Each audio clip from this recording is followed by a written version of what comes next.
let's dive in. We're tackling something super interesting today, genetic variations in us, Homo sapien. I've got this really cool research you sent over, and I can't wait to break it all down.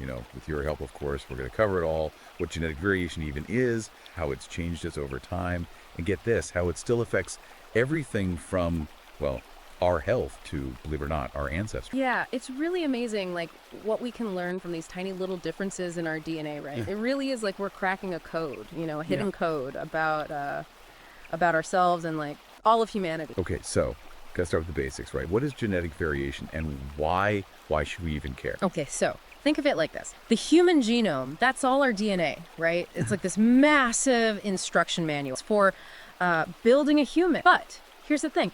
Not everyone has the exact same instruction. You know what I mean? There are little like variations, almost like typos. They're in different people's genetic code. And well, these variations, they're what makes each of us unique. They influence everything from how we look to, how likely we are to get certain diseases. So it's like we all have the same basic blueprint, but with like little tweaks and edits. Oh, yeah, exactly. It's like, okay, we all have the same cookbook, right? But, and here's the kicker, everyone uses kind of different ingredients or cooks for a different amount of time, And even those little changes, they can lead to, well, pretty big differences in how the final dish turns out. That's a really good way to put it. Now, how do these variations even happen? Like, is it random? Is there a reason? Well, that's where evolution comes in. Over millions of years, right? The genetic variations that helped our ancestors, survive and make babies, those were more likely to be passed down. That whole process, that's what we call natural selection. Survival of the fittest. So, like, the variations that gave them an advantage, those are the ones that stuck around, right? Exactly. Think about polar bears, right? Classic example. The ones with thicker fur, whiter fur, they blended in better, right? In the snow. They were more likely to survive, the Arctic. And over time, the genes for that thicker, whiter fur, they became more common, in the polar bear population. Gave them a real edge. Makes sense. So this same process, it's been shaping, well, human genetics for like forever, right? Absolutely. For a really, really long time. Take lactose tolerance. In populations that, historically have been big on dairy farming, being able to digest lactose, that was a huge advantage nutritionally. So as a result, the gene for lactose tolerance, it became, well, more common in those groups. That's so cool. So where does human migration fit into all of this? Okay, so as humans migrated out of Africa, spread across the globe, they hit all these new environments, faced new challenges, different climates, different food, diseases. All of that put pressure, selective pressure, on their genes, and it led to, well, different patterns of variation in different populations. So basically, as humans adapted, to different parts of the world, their genes, like, evolved too, to reflect those adaptations. Precisely. And that's why we see some traits that are more common in some populations than others, like sickle cell trait. It can be harmful in some cases, but get this, it protects against malaria. So it's more common in areas where malaria is a big problem. Okay, so we've been talking about variations, within populations, but what about differences between them? That's where things get a little tricky, right? Yeah, that's where the whole idea of race comes in. And to be honest, from a purely genetic standpoint, race as like these clear-cut categories, it doesn't really hold up. So you're saying race is more of a social thing than a genetic reality? Exactly. Most genetic variation, it actually exists within populations, not between them. You could have two people, right, from the same village in Africa who are, genetically speaking, more different from each other than either one is from someone in Europe. Oh, that really changes how we usually think about race. Yeah, it does. The amount of genetic material that determines things like skin color or hair texture, it's tiny compared to the vast majority of our DNA, which, we all share. We're all human. Okay, so if race isn't a good indicator of genetic difference, then what is? Geographical distance. Generally speaking, the further apart two populations are geographically, the more likely it is they'll have developed different genetic variations over time. Like how some genetic conditions are more common in some areas than others. Exact. So, for example, cystic fibrosis is more common in people of European descent, while sickle cell anemia, that's more common in people of African descent.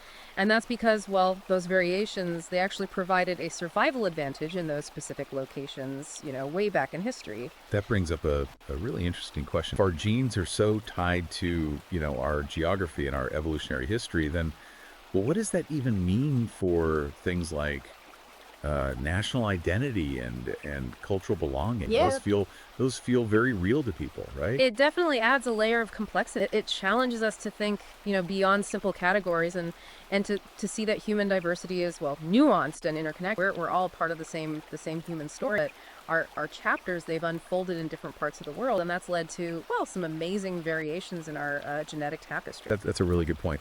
So we've established that these tiny little genetic variations, they can have a big impact on how we look and our health. But what about our mental traits? Can our genes affect things like, intelligence, behavior, and personality? That's a question that has fascinated scientists for a long time. And while it's a complex area and, a bit controversial sometimes, there's more and more evidence that our genes, they do have a role in shaping our mental landscape, so to speak. Wait, are you saying our genes determine if we're like better at math or more creative? It's not that simple. It's not like one gene equals one trait, It's more like, okay, our genes, they lay out a blueprint, and then the environment, that's our upbringing, our experiences, our choices, all that stuff that influences how that blueprint actually plays out. So it's both, right? Nature and nurture working together. Zach, think about intelligence. Studies show that genes, they do play a role in cognitive abilities, but a good nurturing environment, that can have a huge impact on how those abilities develop. So a child who's genetically predisposed to be really smart, they might not reach their full potential if they don't get the right opportunities and support. That's right. And on the other hand, a child who doesn't have that genetic predisposition, they can still thrive and do amazing things with the right environment and encouragement. It really shows us that our genes, they don't determine our destiny. This whole nature versus nurture debate, it's super interesting. But can we get even more specific? What about like personality traits? Do our genes influence if we're, say, introverted or extroverted? There's evidence that they do. Twin studies, they've been really helpful in figuring this out. Identical twins, right? They share 100% of their gene. They're more likely to have similar personality traits than fraternal twins who share about 50% of their genes. So if identical twins are more alike in certain personality traits than fraternal twins, that kind of points to genes having an influence, right? Exactly, and this is important. Identical twins, even though they have the same genes, they don't always have identical personality. Their unique experiences and environmental influences, those still matter. So it's like our genes load the gun, but the environment pulls the trigger. I like that. That's a great analogy. It shows how, understanding your genetic predispositions, it doesn't mean your life is set in stone. We have the power to make choices, right? And shape our own lives, even within the framework that our genes give us. This is also fascinating. But let's shift gears for a second. Let's talk about health. Yeah. We mentioned how genetic variations, they can affect our chances of getting certain diseases. But how can this knowledge actually help us in a practical way? That's where personalized medicine comes in. It has a lot of potential. By understanding someone's genetic risks, we can tailor preventative measures, screening programs, and even treatment strategies so they work better for them. So instead of like a one-size-fits-all approach, we're moving towards healthcare that's like customized, right? To each person's genetic makeup. Exactly. Imagine like in the future, your doctor can analyze your genes and say, okay, so you have a slightly higher risk of heart disease, so let's focus on lifestyle changes and preventative stuff to keep you healthy. That's great. But what about access? Will everyone be able to afford this kind of personalized healthcare? That's a really important question. It shows how important it is to make sure that everyone has equal access to these advancements. As genetic technologies get more advanced and more affordable, we got to make sure that everyone benefits, not just a select few. It sounds like we're heading into a future where knowing your genes, it's like having this super, but with great power comes great responsibility, right? Absolutely. We got to think about the ethical stuff too, like how genetic information could be misused. Imagine someone gets denied a job or insurance because of their genetic predisposition. That's a dangerous path. We don't want to go there. That's actually pretty scary. Yeah. So how do we use this power, the power of genetic knowledge, for good?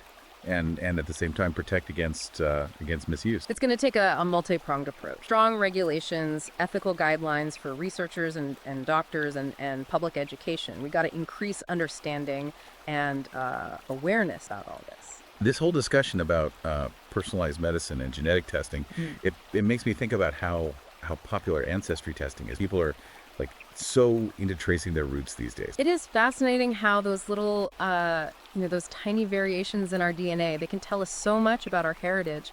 By comparing DNA markers, we can trace, family lines, migrations, even identify people from the past. Like how they used DNA testing to identify Richard III, right? That's history coming to life through genetics. Exactly. And it's not just about, being curious about history. Ancestry testing, it can reveal health information too, and predispositions to certain diseases. It links our past to our present well-being.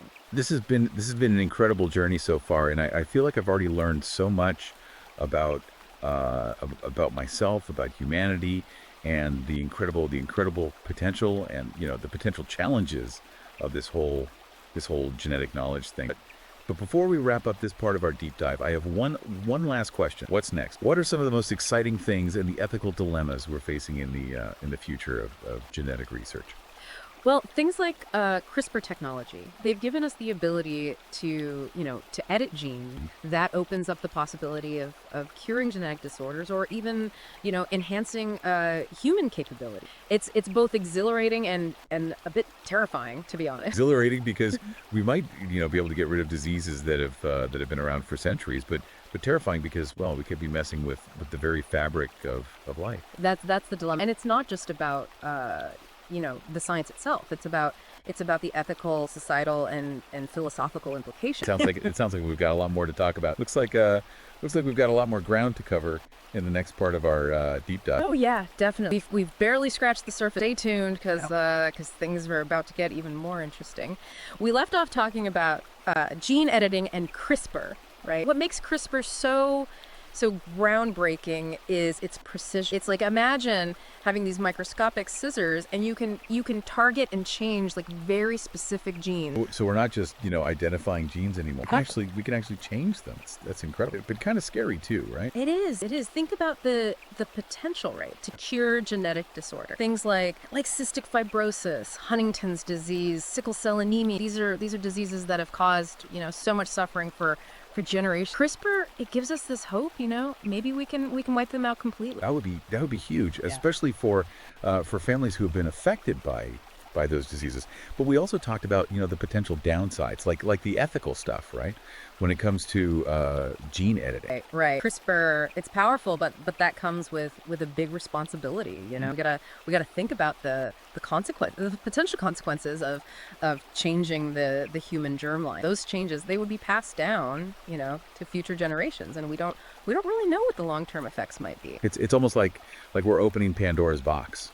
Right, we could unleash something that we can't control. That's a valid concern, yeah. And then there's the whole debate about using CRISPR for enhancement, not just for therapy. Could we use it to create like designer babies, babies with specific traits, like increased intelligence or athletic ability? Where do we draw the line? That brings up so many questions, ethical questions, societal questions.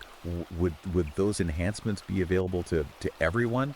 Or would they create, a whole new kind of inequality? Would we even recognize ourselves as human if we start, messing with our basic biology? These are the questions we need to be, really grappling with as a society. We need to have these open and honest conversations about, the good and the bad, the potential benefits and risks of these technologies, and then come up with some ethical guidelines for how to use them. This makes me think about something you said earlier about race being more of a social construct than a genetic reality.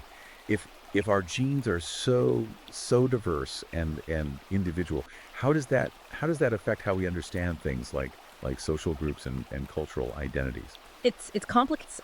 It's this interplay. While genetics doesn't really support the idea of race as like these separate biological categories, we can't just ignore the social and cultural parts of race. People's experiences, their opportunities, they've been shaped by how societies have historically defined and treated different racial groups. So even if even if race doesn't have a strong basis in genetics, it still has a real impact on people's lives. So it reminds us that even though, science can give us valuable insights, we also got to consider the social and historical context. We got to look beyond those simple categories and recognize that that human identity is nuanced and multifaceted. It's like we're always trying to reconcile, right, the biological realities of being human with the social realities of how we've organized ourselves, over time. Exactly. And as we learn more about genetics, as our understanding evolves, it forces us to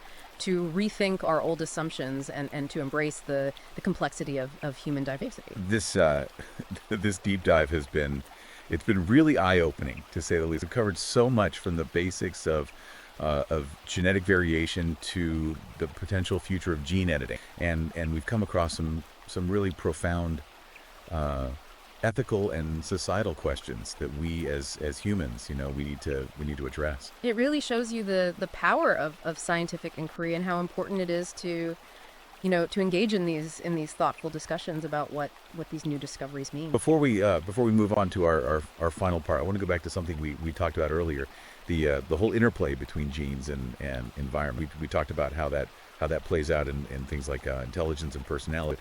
What about on a bigger scale? How does it affect populations, over time? That's a really fascinating area of study. For example, think about the impact of migration and environmental changes on genetic variation. When populations migrate, right, to new environments, they face new selective pressures in their genes. They adapt, over time. So the environment can actually drive genetic changes in population. Exactly. It's a dynamic process. Think about how lactose tolerance developed in some populations. As dairy farming spread, the ability to digest lactose, that became a huge advantage. And that led to changes in the genetic makeup of those populations. It's like this constant dance, right, between our genes and the world around us, each one shaping the other, over generations. I like that. That's a beautiful way to put it. And this dance, it's been going on for millions of years, and it's led to the incredible diversity that we see in humans today. This brings us back to the idea that we're all connected, right? Not just by our shared ancestry, but also by this constant interplay between our genes and our environment. It's a powerful reminder of the intricate web of life and our place in it. And as we learn more about our DNA, as we dig deeper into its secrets, we gain a deeper understanding of ourselves, our history, and how interconnected we are as a species. This has been an amazing exploration so far, and I'm excited to see where our final part takes us. We've really been on this amazing journey. Yeah. Exploring genetic variation and all that. We've seen how those little differences in our DNA, they shape who we are, where we come from, and even what might be in store for us in the future. And we've really only just dipped our toes in the water. Genetics, it's a field that's moving so fast with new discoveries all the time. It's an exciting time to be alive, that's for sure. But it's also a time to really step back and think about things. Yeah, I agree. We've touched on some pretty heavy stuff, ethical and societal issues. Yeah. As we figure out more and more about our genes, we got to be careful about the impact. Yeah. Right? Both for individuals and for society as a whole. One of the biggest challenges, I think, is making sure that these advancements, they benefit everyone. Fairly. Personalized medicine, it's a good example. It has the potential to completely change healthcare, but we got to make sure that everyone can access it, not just a select few. Right. We don't want a world where healthcare is even more divided by how much money you have, where people who can afford genetic testing and personalized treatments have this huge advantage over those who can't. Exactly. We need to think about the ethical side of things, and create policies that promote fairness and justice. And it's not just about getting healthcare. It's about making sure that genetic information is used responsibly, ethically in every part of life. Yeah. We talked before about the possibility of genetic discrimination. Imagine someone gets denied a job, or can't get insurance because of their gene. That's a scary thought. It is, and it's a real possibility.